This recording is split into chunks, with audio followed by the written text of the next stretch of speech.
Bonjour, chers auditeurs. Nous vous proposons, Eric et moi, une méditation sur le psaume 32.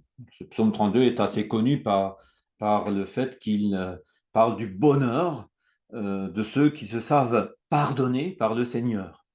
Qu'est-ce que c'est le pardon, Eric? Dans ce psaume, nous voyons d'abord ce que produit le péché non confessé. Le psalmiste est malade, jusqu'à la moelle des os. Sa vigueur est réduite à zéro. Il n'en peut plus. Il n'en peut plus et il n'en peut plus au point que, au bout d'un certain temps, on ne sait pas combien de temps, on ne sait pas non plus pourquoi, et il dit qu'il a confessé son péché à Dieu. Oui, et là, le ton change. Le psalmiste se dit littéralement environné de cris de joie. Environné de cris de joie.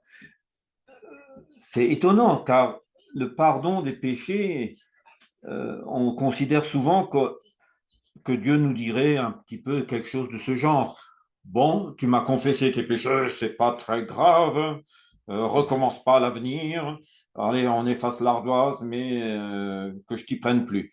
C'est souvent comme ça qu'on envisage le pardon des péchés. Or là, tu viens de nous dire, Eric, qu'il a été immédiatement environné de cris de joie. Nous pensons ainsi à propos de Dieu, car c'est comme ça qu'on pense nous. Nous pardonnons à ceux qui nous ont fait du tort, on passe l'éponge. Mais on ne reconstruit pas forcément de relation avec la personne qui nous a fait du tort. Ah oui, alors là, le psaume dit exactement le contraire, que lorsque le Seigneur nous pardonne, il, il, il crée une relation, il instaure une relation, il déplace l'être humain dans une relation avec lui qu'il n'avait pas connue avant qu'il ait confessé sa faute. Hmm.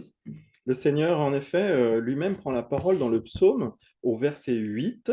Je te ferai réussir en te donnant plein d'intelligence spirituelle. Je t'éclairerai de ma propre lumière pour que tu puisses aller sur ton chemin. Je te conseillerai, j'aurai les yeux sur toi au cas où il t'arriverait quelque chose.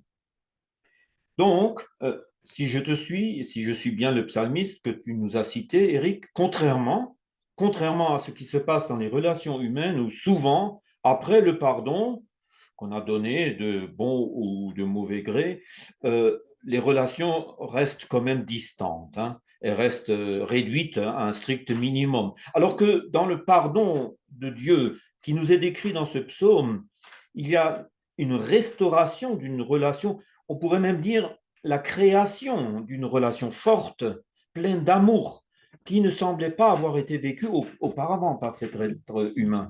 Oui, c'est ça. Le pardon divin nous transpose dans une relation de proximité avec le Seigneur, une proximité de chaque instant, toute notre vie, une promesse de présence protectrice tout au long de notre vie. Le pardon est une création relationnelle entre le Seigneur et le croyant, qui devient un témoignage pour ceux qui auraient de la crainte à confesser leurs péchés à Dieu. Oui, c'est ce que j'ai constaté dans le psaume. Il voudrait que son expérience de pardon vécu, de relation établie avec Dieu comme il n'en a pas connu, ce psalmiste voudrait que ça soit communiqué à tous. Il termine son psaume par un appel à la joie. Les trois termes hébreux pour désigner la joie, quand il y a trois termes différents pour désigner la joie, c'est important, et se trouve en hébreu au verset 11, que je l'ai traduit, réjouissez-vous, jubilez, poussez des cris de joie. Oui, le théologien Karl Barth a dit: le pardon des péchés sort un être humain de lui-même et introduit en lui la vie divine. Soyez bénis, chers auditeurs, et à tout bientôt. À bientôt.